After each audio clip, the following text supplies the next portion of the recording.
ఇక డీటెయిల్ చూస్తే గట్కేసర్లో విషాదం నెలకొంది. ఇటీవలే కిడ్నాప్ డ్రామా ఆడిన బి ఫార్మసీ విద్యార్థిని ఆత్మహత్య చేసుకుంది. సదరు యువతి షుగర్ టాబ్లెట్లు మింగి ఆత్మహత్య చేసుకున్నట్లుగా తెలుస్తుంది. తనను కిడ్నాప్ చేసి అత్యాచారం చేశారంటూ యువతి కట్టుకథ సృష్టించింది.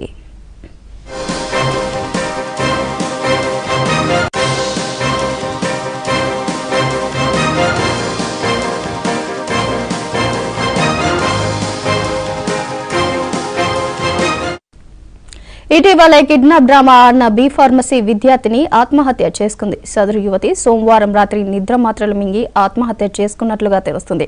తనను కిడ్నాప్ చేసి అత్యాచారం చేశారంటూ యువతి కట్టుకథ సృష్టించినట్లు రాచకొండ పోలీసులు తేల్చిన విషయం తెలిసిందే. మృతురాలి కుటుంబంలో విషాద ఛాయలు అలుముకున్నాయి. కుటుంబ సభ్యులు, బంధువులు శోకసంద్రంలో మునిగిపోయారు. విద్యార్థిని బి ఫార్మసీ 2వ సంవత్సరం చదువుతుంది. తనకు కుటుంబ సభ్యులతో ఉండడం ఇష్టం లేక ఇంటి నుంచి వెళ్లిపోదామనుకుని కిడ్నాప్ డ్రామా సృష్టించింది.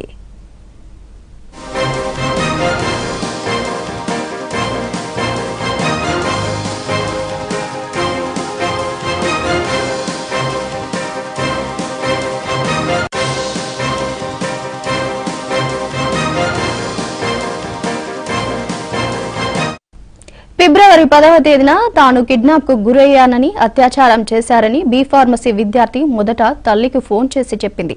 దీంతో అప్రమత్తమైన తల్లి 100కు డయల్ చేయడంతో పోలీసులు టెక్నాలజీ సాయంతో యువతి ఉన్న ప్రాంతానికి వెళ్లి ఆమెను చేరదీసి ఆసుపత్రికి తరలించారు. అయితే ఈ కేసును 2 రోజుల పాటు సీసీటీవీ ఫుటేజ్ ని పరిశీలిస్తూ చేపట్టిన దర్యాప్తులో కిడ్నాప్ డ్రైమ్ ఉట్టిదేనని పోలీసులు పేర్కొన్నారు.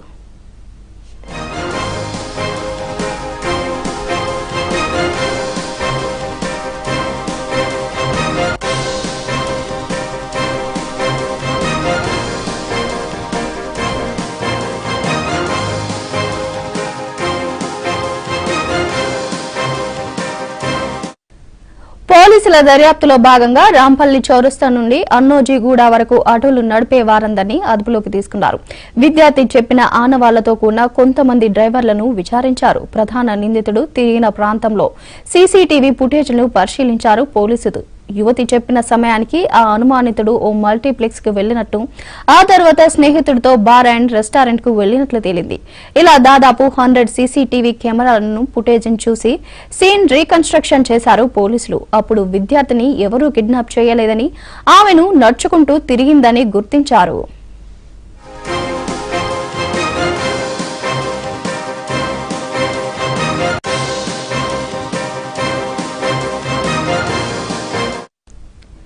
ఈ చివరి దృశ్యంతో విద్యార్థిని కిడ్నాప్ కాలేదని నిర్ధారించుకుని రెండోసారి పోలీసులు ఆమెను ప్రశ్నించారు. అప్పుడు కిడ్నాప్, లైంగిక దాడి జరగలేదని స్పష్టం చేసింది. అంతకుముందు కుమార్తె నుంచి 6 గంటల 3 నిమిషాలకు ఫోన్ వచ్చిన తర్వాత ఆమె తండ్రి తీవ్ర కలవరానికి గురైంది.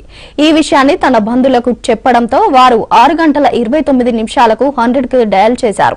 72 గంటల పాటు విచారించిన పోలీసులు శుక్రవారం సాయంత్రం అసలు విషయం తెలిసింది.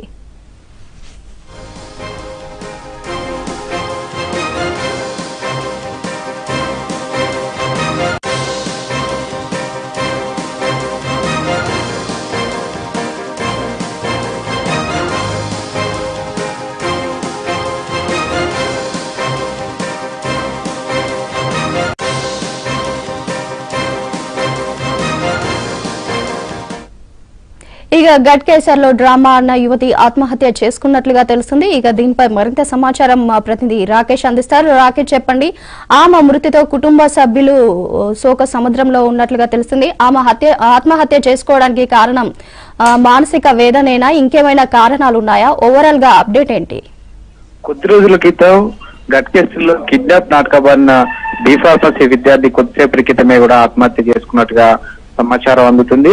షుగర్ టాబ్లెట్స్ అనుకున్న స్థాయి కంటే ఎక్కువగా తీసుకోవడం వల్ల కూడా చనిపోయినట్టుగా స్థానికంగా ఉన్న వైద్యులు నిర్ధారించడం జరిగింది. ప్రస్తుతం ఆమె మృతదేహాన్ని ఉస్మానియా ఆసుపత్రికి అయితే తరలిస్తున్నారని కూడా చెప్పవచ్చు. పోస్ట్ మార్టం అనంతరం సంబంధించి ఏం జరిగింది, సంబంధించి ఏ టాబ్లెట్స్ తీసుకుంది అనేది పూర్తిగా వివరాలు వెల్లడించే అవకాశం ఉన్నట్టుగా తెలుస్తా ఉందని చెప్పుకోవచ్చు. ముఖ్యంగా కూడా మనస్తాపానికి గురైనట్టుగా తెలుస్తోంది.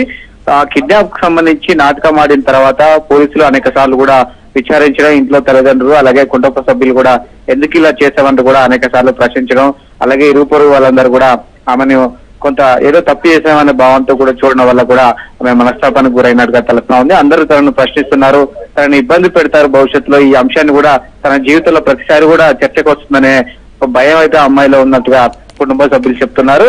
గత 2-3 రోజులుగా కూడా కొంత ఇంట్లో ఉంటుంది, రూమ్ నుంచి బయటకు రావట్లేదనే సంబంధించి కూడా ఎవరితో కూడా పెద్దగా మాట్లాడట్లేదని కూడా చెప్తున్నారు. ప్రతి ఒక్కరు కూడా ఈ కిడ్నాప్ సంబంధించిన అంశాన్ని ప్రస్తావించడం ద్వారా కూడా గుర్తొచ్చిన ప్రతిసారి ఏడవడం, అలాగే కొంత బయటకు చెప్పుకోలేక ఇబ్బంది పడుతున్నట్టు కూడా కుటుంబ సభ్యులు చెప్తున్నారు. దీంతోనే ఆమె పూర్తిగా మనస్తాపానికి గురై కూడా షుగర్ టాబ్లెట్స్ గా ఎక్కువ తీసుకోవడంతో కూడా చనిపోయినట్టుగా ప్రశ్న అయితే చెప్తా ఉన్నారని కూడా చెప్పుకోవచ్చు. పూర్తిగా దీనిపైన మళ్ళీ పోలీసులు విచారణ చేస్తే కానీ ఏం జరిగింది, ఇంకెవరైనా చేశారా, కావాలనే కుటుంబ సభ్యుల హస్తం ఏమన్నా ఉందా ఏంటనే వివరాలు కూడా తెలిసే అవకాశం ఉందని కూడా చెప్పుకోవచ్చు. మొత్తానికి కేసు అయితే ఒక మిస్టరీగా ఉందని కూడా చెప్పుకోవచ్చు. దాదాపుగా 4-5 రోజుల పాటు కిడ్నాప్ సంబంధించిన అంశం చర్చలో ఉండడం జరిగింది. ఆ తర్వాత మళ్ళీ ఇప్పుడు ఆ అమ్మాయి ఆత్మహత్య చేసుకోవడంతో కూడా హత్యన కుటుంబ సభ్యులకు సంబంధించి పరువు పోయిందనే భావంతో ఇంకేదైనా చేశారా, ఇదన్నిటిపైన కూడా మళ్ళీ పోలీసులు విచారణ చేసే అవకాశం అయితే ఉందని కూడా చెప్పుకోవచ్చు. ప్రస్తుతం అయితే ఆమె మృతదేహాన్ని ఉస్మానియా ఆసుపత్రికి తరలిస్తున్నారు. పోస్ట్ మార్టం అనంతరం వైద్యులు మిగతా వివరాలు వెల్లడించే అవకాశం అయితే ఉంది. Okay right, thank you Rakesh.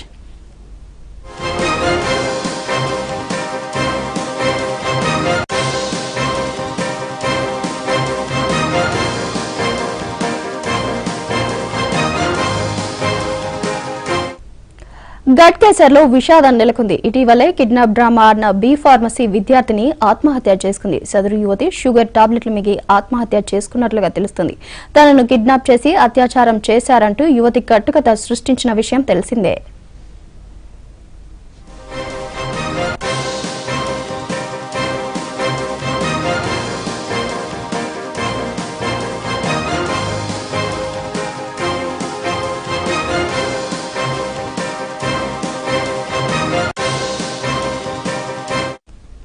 ఇటీవలే కిడ్నాప్ డ్రామా ఆడిన బి ఫార్మసీ విద్యార్థిని ఆత్మహత్య చేసుకుంది. సదరు యువతి సోమవారం రాత్రి నిద్ర మాత్రలు మింగి ఆత్మహత్య చేసుకున్నట్లుగా తెలుస్తుంది. తనను కిడ్నాప్ చేసి అత్యాచారం చేశారంటూ యువతి కట్టుకథ సృష్టించినట్లు రాచకొండ పోలీసులు తేల్చిన విషయం తెలిసిందే. మృతురాలి కుటుంబంలో విషాద ఛాయలు అలుముకున్నాయి. కుటుంబ సభ్యులు, బంధువులు శోకసంద్రంలో మునిగిపోయారు. విద్యార్థిని బి ఫార్మసీ 2వ సంవత్సరం చదువుతుంది. తనకు కుటుంబ సభ్యులతో ఉండడం ఇష్టం లేక ఇంటి నుంచి వెళ్లి పోదామనుకుని కిడ్నాప్ డ్రామా సృష్టించింది.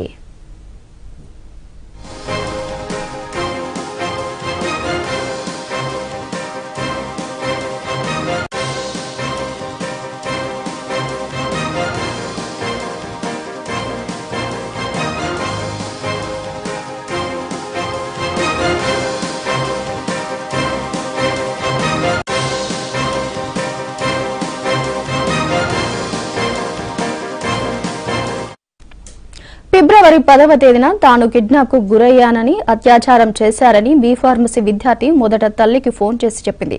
దీంతో అప్రమత్తమైన తల్లి 100కి డయల్ చేయడంతో పోలీసులు టెక్నాలజీ సహాయంతో యువతి ఉన్న ప్రాంతానికి వెళ్లి ఆమెను చేరదీసి ఆసుపత్రికి తరలించారు.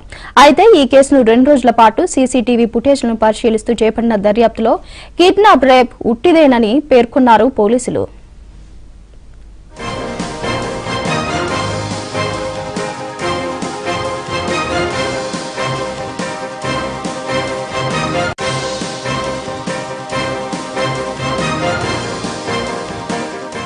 పోలీసుల దర్యాప్తులో భాగంగా రాంపల్లి చౌరస్తా నుంచి అన్నోజీగూడ వరకు ఆటోలు నడిపే వారందరినీ అదుపులోకి తీసుకున్నారు. విద్యార్థి చెప్పిన ఆనవాళ్లతో కూడిన కొంతమంది డ్రైవర్లను విచారించారు. ప్రధాన నిందితుడు తిరిగిన ప్రాంతాలను, సీసీటీవీ ఫుటేజ్లను పరిశీలించారు. యువతి చెప్పిన సమయానికి ఆ అనుమానితుడు ఓ మల్టీప్లెక్స్ కు వెళ్లినట్టు, ఆ తర్వాత స్నేహితుడు బార్ అండ్ రెస్టారెంట్లకు వెళ్లినట్లు తేలింది. ఇలా దాదాపు 100 సీసీటీవీ కెమెరాల ఫుటేజ్లను పరిశీలించి క్రైమ్ సీన్ రీకన్స్ట్రక్షన్ చేశారు. అప్పుడు విద్యార్థిని ఎవరూ కిడ్నాప్ చేయలేదని, ఆమె నడుచుకుంటూ తిరిగిందని గుర్తించారు పోలీసులు.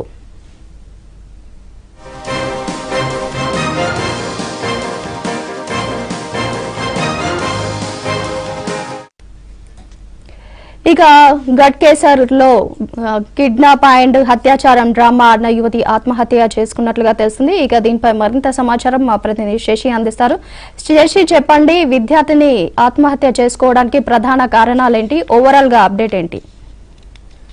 మధు, గట్కేసర్లో కిడ్నాప్ డ్రామా ఆడిన బీ ఫార్మసీ యువతి కథ విషాదంగా ముగిసింది. కొద్దిసేపటి క్రితమే బీ ఫార్మసీ విద్యార్థిని మృతి చెందినట్టుగా కూడా వైద్యులు నిర్ధారించడం జరిగింది. అయితే అత్యాచారం డ్రామా ఆడిన తర్వాత ఆమె తన మేనమామ ఇంట్లో ఉంటుంది. అక్కడే ఉంటున్న నేపథ్యంలో తీవ్ర మనస్తాపానికి గురైంది. ఆమె గురించి సోషల్ మీడియాలో వస్తున్నటువంటి కథనాలు కావచ్చు, లేకపోతే బయట ఆమె పైన విమర్శలు కూడా ఎక్కువ వ్యక్తమవుతున్నటువంటి నేపథ్యంలో ఈ యొక్క విషయాలన్నిటికీ తీవ్ర మనస్తాపం చెందినట్టుగా కూడా తెలుస్తుంది. ఇందులో భాగంగానే మేనమామ ఇంట్లో ఉన్నటువంటి ఆ యువతి రాత్రి నిద్ర మాత్రలు మింగినట్టుగా తెలుస్తోంది. ఇక అప్పటికే గమనించినటువంటి మేనమామ అలాగే తల్లిదండ్రులు స్థానికంగా ఉండేటువంటి ఒక ఆసుపత్రికి తరలించాడు. అక్కడ చికిత్స అందిస్తున్నటువంటి తరుణంలోనే ఇక ఆమె పరిస్థితి విషమించిన అనంతరం ఈ రోజు మృతి చెందినట్టుగా కూడా వైద్యులు ధృవీకరించారు. కొద్దిసేపటికి ఇంకా మరికొద్దిసేపట్లో ఆమె మృతదేహం గాంధీ హాస్పిటల్కి వచ్చేటటువంటి అవకాశం అయితే ఉంది. ఇక్కడ ఆమె మృతదేహానికి పూర్తిగా పోస్ట్ మార్టం నిర్వహించిన అనంతరం పోలీసులు కూడా తగిన వివరాలు సేకరించిన అనంతరం మృతదేహాన్ని కుటుంబ సభ్యులకు అప్పగించేటటువంటి అవకాశం అయితే ఉంది. అయితే గత నెల 11వ తేదీన ఆమె కిడ్నాప్ డ్రామా ఆడింది. తనను ఆటో డ్రైవర్లు కిడ్నాప్ చేశారంటూ కూడా ఒక సమాచారం ఇచ్చింది. రాంపల్లి చౌరస్తా నుండి ఇంటికి వెళ్లేటటువంటి సమయంలోనే ఆటో డ్రైవర్లు తనను కిడ్నాప్ చేసి తీసుకెళ్లారంటూ కూడా ఆమె పోలీసులకు సమాచారం ఇచ్చిన నేపథ్యంలో పూర్తిగా రాచకొండ పోలీసులు ఆమె ఆచూకీ కనుగొనడానికి పూర్తి స్థాయిలో కూడా ప్రయత్నించారు. అయితే దాదాపుగా 100 పైగా సీసీ కెమెరాలు చెక్ చేసిన అనంతరం అక్కడ ఉన్నటువంటి ఆటో డ్రైవర్లను కూడా అదుపులోకి తీసుకుని వారి దగ్గర తగిన సమాచారం తీసుకున్న తర్వాత ఇదంతా డ్రామా అని పోలీసులకు నిర్ధారణకు వచ్చారు. తర్వాత ఆ విద్యార్థిని కూడా పూర్తిగా విచారించిన తర్వాత ఆ విద్యార్థి కూడా నిజం ఒప్పుకోవడంతో పోలీసులు అయితే ఇక ఆటో డ్రైవర్లను కూడా వదిలిపెట్టడం జరిగింది. అప్పటికే ఇక విద్యార్థిని పైన కూడా పూర్తి స్థాయిలో విమర్శలు కూడా వ్యక్తమయ్యాయి. ఇక పోలీసులు కూడా ఆటో డ్రైవర్లను పూర్తి స్థాయిలో గత 3 రోజులుగా విచారించారు. ఈ కేసుకు సంబంధించి వారికి ఏమైనా ప్రమేయం ఉందా అన్న నేపథ్యంలో కూడా వారిగా విచారించి అక్కడ ఉన్నటువంటి ఆటో డ్రైవర్లందరినీ కూడా విచారణ చేసిన నేపథ్యంలో అయితే ఆ తర్వాత అమ్మాయి నిజం ఒప్పుకోవడంతో విద్యార్థి నిజం ఒప్పుకోవడంతో పూర్తి స్థాయిలో ఇటు అమ్మాయి పైన విమర్శలు కూడా వ్యక్తమయ్యాయి. అయితే ఆమె ఆసుపత్రిలో కోలుకున్న తర్వాత ఇంటికి వచ్చిన తర్వాత కొన్నాళ్ళు ఇంట్లో ఉన్న తర్వాత మేనమామ ఇంటికి వెళ్ళింది. అప్పటికే సోషల్ మీడియాలో ఆమె గురించి విపరీతమైన ట్రోల్స్ రోల్ అవుతున్నాయి. ఇదే తప్పు పొరపాటున ఒక అబ్బాయి చేస్తుంటే కనుక ఖచ్చితంగా ఇలా వదిలేసేవారా, కేసు నమోదు చేయకుండా వదిలేసేవారా అంటూ కూడా వివిధ రకాల ప్రశ్నలతో సోషల్ మీడియాలో హెవీగా ట్రోల్స్ నడిచాయి కూడా. ఇలాంటి పరిస్థితుల్లో ఇవన్నీ ఆ అమ్మాయికి తీవ్ర మనస్తాపానికి గురి చేశాయనే తెలుస్తోంది. ఇక ఇదే కాకుండా పోలీసులను తప్పుదో పట్టించడం, ఇక అదే కాకుండా గతంలో అంటే కిడ్నాప్ డ్రామా ఆడిన నేపథ్యంలో పోలీసులు కూడా ఆమెపై కేసు అయితే నమోదు చేశారు. దీని గురించి విచారణ ఎదుర్కోవాల్సి వస్తుందన్నటువంటి నేపథ్యంలో ఈ విచారణ కూడా భయపడినట్టుగా కూడా తెలుస్తుంది. మొత్తానికి ఇక్కడ 2 కారణాలు మనం ప్రధానంగా చెప్పుకోవచ్చు. ఆమె పైన సోషల్ మీడియాలో తీవ్రంగా వ్యక్తమవుతున్నటువంటి విమర్శలు కావచ్చు, అలాగే విచారణ ఎదుర్కోవాల్సినటువంటి అవసరం ఉంటుంది కాబట్టి అక్కడ కూడా చిత్రహింసలకు గురి కావాల్సిందని ఒక భావన వ్యక్తం చేసినటువంటి నేపథ్యంలో ఈ 2 కారణాలు ప్రధానంగా ఆమె ఆత్మహత్య చేసుకోవడానికి ముఖ్యంగా కారణమై ఉంటాయంటూ కూడా ఇప్పటికే తెలుస్తోంది. మొత్తానికి పోలీసులు ఈ అంశం మీద కేసు అయితే నమోదు చేశారు. ఆమె మృతదేహాన్ని గాంధీ హాస్పిటల్కి అయితే తరలించారు. ఇక్కడ గాంధీ హాస్పిటల్లో ఆమె మృతదేహానికి పోస్ట్ మార్టం నిర్వహించిన అనంతరమే ఆ మృతదేహాన్ని పంపించేటువంటి అవకాశం అయితే ఉంది. మొత్తానికి కిడ్నాప్ డ్రామా ఆడినటువంటి బీ ఫార్మసీ విద్యార్థి కథ అయితే విషాదంగా ముగిసిందని చెప్పాలి. గతంలో దిశ ఘటన గుర్తు చేసే విధంగా పోలీసులు కూడాను ఆ తరహాలోనే ఈ యొక్క అత్యాచారం జరిగిందన్న నేపథ్యంలో, ఎందుకంటే ముందు తన పైన అత్యాచారం జరిగిందన్న యువతి చెప్పింది, తనను పొదల్లోకి తీసుకెళ్లారు. తర్వాత చాలా ఇక ఆటో డ్రైవర్లను లాక్కెళ్లారంటూ కూడా ఆమె చెప్పినటువంటి నేపథ్యంలో ఆమె చెప్పిన సమాచారాన్ని బట్టే పోలీసులు కూడా ఆ దిశగానే విచారణ చేపట్టారు. అప్పటికే ఇక కిడ్నాప్ వ్యవహారం అలాగే అత్యాచారం వ్యవహారం కూడా పూర్తిగా తెలంగాణ వ్యాప్తంగా సంచలనం సృష్టించడంతో ఆ దిశ ఘటనను గుర్తు చేసింది. దీంతో ఉలిక్కిపడినటువంటి పోలీసులు, రాచకొండ పోలీసులు అయితే సుమారుగా 3 రోజుల పాటు దాదాపుగా 100 మందికి పైగా టీం, ఒక ఏసీపీ స్థాయి అధికారి నుంచి డీసీపీ స్థాయి అధికారి వరకు కూడా ఒక 100 మంది టీం ఈ కేసును పర్యవేక్షించారు. ఈ కేసుకు సంబంధించినటువంటి నిజాలు కూడా వెలుగులోకి తెచ్చేటటువంటి పరిస్థితిని అయితే చూశారు. మొత్తానికి 2-3 రోజుల విచారణ అనంతరం ఇదంతా కట్టుకథ అంతా తేలిసిన తర్వాత ఇటు ఆటో డ్రైవర్లను కూడా వదిలిపెట్టారు. ఆ అమ్మాయి మీద కూడా పూర్తి స్థాయిలో విమర్శలు వ్యక్తమయ్యాయి. ఇదంతా డ్రామా అని తెలిసిన తర్వాత ఖచ్చితంగా ఆ అమ్మాయి మీద కూడా పోలీసులు కేసు నమోదు చేశారు. మొత్తానికి బయట తీవ్రంగా విమర్శలు వ్యక్తం అవ్వడం, అలాగే ట్రోల్స్ కూడా సోషల్ మీడియాలో అమ్మాయి మీద పెద్ద ఎత్తున రావడం, అలాగే పోలీసులు విచారణ కూడా ఎదుర్కోవాల్సి వస్తున్నటువంటి నేపథ్యంలోనే ఆమె ఆత్మహత్య చేసుకున్నట్టుగా ఇప్పుడు ప్రాథమికంగా ఒక సమాచారం అయితే అందుతోంది. మధు, శశి, విద్యార్థిని ఆత్మహత్యపై పోలీసులు ఏమంటున్నారు? అయితే కొద్దిసేపటి క్రితమే ఈ ఆత్మహత్యకు సంబంధించినటువంటి విషయం పోలీసులకు తెలిసింది. దీంతో పోలీసులు కూడా ఆసుపత్రికి చేరుకున్నారు. మొత్తానికి ఆ తల్లిదండ్రులకు సంబంధించినటువంటి ఒక స్టేట్మెంట్ కూడా తీసుకుంటున్నారు. ఎందుకంటే ముందుగా ఆత్మహత్యాయత్నం చేసింది కాబట్టి, బిద్రమాతలు మింగింది కాబట్టి ఖచ్చితంగా ఒక కేసు అయితే నమోదు చేస్తారు పోలీసులు. ఆ తర్వాత ఎందుకు ఇలా చేసిందన్న విషయాల గురించి కూడా పోలీసులు తల్లిదండ్రుల నుంచి కూడా ఒక స్టేట్మెంట్ అయితే తీసుకుంటూ ఉన్నారు. అయితే మొత్తానికి ఇక క్యూర్ అవుతుంది అనుకున్న సమయంలో ఆరోగ్య పరిస్థితి విషమించడంతో ఆమె మరణించింది. ప్రస్తుతానికి పోలీసులు అయితే ఈ కేసుకు ఆత్మహత్యకు సంబంధించినటువంటి కేసు అయితే నమోదు చేశారు. పోస్ట్ మార్టం నిమిత్తం ప్రస్తుతం డెడ్ బాడీని అయితే తరలించారు. మొత్తానికి గతంలో కేసు అయితే ఒకటే, ఆ అమ్మాయి పేరు మీద బి ఫార్మసీ విద్యార్థి పేరు మీద ఒక కేసు అయితే నమోదు చేశారు. ఎందుకంటే పోలీస్ ఫోర్స్ కూడా పూర్తిగా పోలీసును తప్పుదోవ పట్టించడం, అలాగే పోలీసులకు తప్పుడు సమాచారం ఇవ్వడం, అలాగే డ్రామా కిడ్నాప్ డ్రామాకు తెరలేపడంతో దాదాపుగా అంతమంది ఫోర్సును ఆమె ఉరుకులు పెరుగులు పట్టించింది. కాబట్టి దీనికి సంబంధించినటువంటి కేసు కూడా గతంలో నమోదైంది. కాబట్టి ఇక పోలీసులు ఆ కేసుకు సంబంధించి, అలాగే ఈ రోజు ఆత్మహత్యకు సంబంధించినటువంటి కేసు, ఇక దీనికి సంబంధించి కూడా పూర్తి స్థాయిలో తల్లిదండ్రుల నుంచి తగిన సమాచారం అయితే తీసుకుంటూ ఉన్నారు. మొత్తానికి ఆ యొక్క మృతదేహాన్ని మాత్రం పోస్ట్ మార్టం నిమిత్తం గాంధీకి అయితే తరలిస్తూ ఉన్నారు. శశి, విద్యార్థిని ఆత్మహత్యపై కుటుంబ సభ్యులు ఏమంటున్నారు? అయితే ప్రస్తుతానికి ఇంకా కుటుంబ సభ్యులు అయితే కేవలం ఇంకా ఈ విషయం పైన ఇంకా స్పందించలేదని తెలుస్తుంది. ఎందుకంటే ఈ యొక్క విషయం తెలిసిన తర్వాత వారు కూడా ఎక్కువగా బయట ప్రపంచంలో ఎక్కువ తిరగలేదు. వారు కూడా ఇంటికే పరిమితమైనటువంటి సందర్భం అయితే ఉంది. ఎందుకంటే కిడ్నాప్ డ్రామాకు తెర తీసిన తర్వాత ఇక అమ్మాయితో పాటు తల్లిదండ్రులు కూడా పూర్తి స్థాయిలో ఆ డిప్రెషన్ లోకి వెళ్ళిపోయారు. ఎందుకంటే అమ్మాయి ముందు నుంచి కూడా బయటికి వెళ్ళిపోవాలి, ఇంట్లో నుంచి బయటికి వెళ్ళిపోవాలని చెప్పేసి భావించినటువంటి నేపథ్యం, అలాగే తనకు క్రైమ్ సీన్స్ కూడా బాగా ఆసక్తి ఉండడం చేత తను బయటికి వెళ్ళాలంటూ నిర్ణయించుకుంది. ఇందులో భాగంగానే తల్లిదండ్రులకు ఈ విషయం చెప్తే ఖచ్చితంగా తను బయటికి వెళ్ళడం కుదరదు కాబట్టి తను ఈ ప్రయత్నం చేసింది. అయితే బయటికి వెళ్ళిన తర్వాత కూడా ఆమె తల్లి పదే పదే ఫోన్ చేస్తూ ఉండడం, పదే పదే ఆమెను ప్రెజర్ చేస్తూ ఉండడంతో ఏం చేయాలో ఏం తోచగా ఏం చెప్పాలో దిక్కులేని తెలియని పరిస్థితుల్లో ఆ సమయంలోనే తనను ఎవరో కిడ్నాప్ చేశారంటూ కూడా కుటుంబ సభ్యులకు చెప్పిన నేపథ్యంలో తల్లిదండ్రులు కూడా పూర్తిగా ఆందోళనకు గురవడం, అలాగే బంధువులకు సమాచారం ఇవ్వడం, బంధువులు కూడా పోలీసులకు సమాచారం ఇవ్వడం, ఇదంతా జరిగిన తర్వాత ఈ కిడ్నాప్ అంతా డ్రామాని తేలిన తర్వాత తల్లిదండ్రులు కూడా బయటకు రాలేకపోయారు. వారు కూడాను కూతురు పైన పెద్ద ఎత్తున విమర్శలు బయట వస్తున్న నేపథ్యంలో బయట ప్రపంచంలోకి వారు కూడా అడుగు పెట్టలేకపోయారు. మొత్తానికి ఈ విషయం గురించి కుటుంబ సభ్యులు కూడా ఇప్పటివరకు స్పందించలేదు. మొత్తానికి ఇక అమ్మాయి బి ఫార్మసీ విద్యార్థి మృతి చెందడంతో ప్రస్తుతం మృతదేహం వద్ద తల్లిదండ్రులను కేవలం పోలీసులు మాత్రమే వారితో మాట్లాడుతూ ఉన్నారు. ఇక పోలీసులు వారి దగ్గర నుంచి అంటే ఆత్మహత్యకు సంబంధించిన కారణాలు వారి దగ్గర ఒక స్టేట్మెంట్ రూపంలో తీసుకుంటూ ఉన్నారు. ఎప్పుడు ఆత్మహత్యానికి పాల్పడింది, తర్వాత ఏ విధంగా పాల్పడిన అంశాల గురించి కూడా వారి దగ్గర తగిన సమాచారం అయితే తీసుకుంటూ ఉన్నారు. మొత్తానికి ఇంకా తల్లిదండ్రులు అయితే ఈ అంశం గురించి స్పందించాల్సిన అవసరం ఉంది. Madhu. Okay, right, thank you Shashi.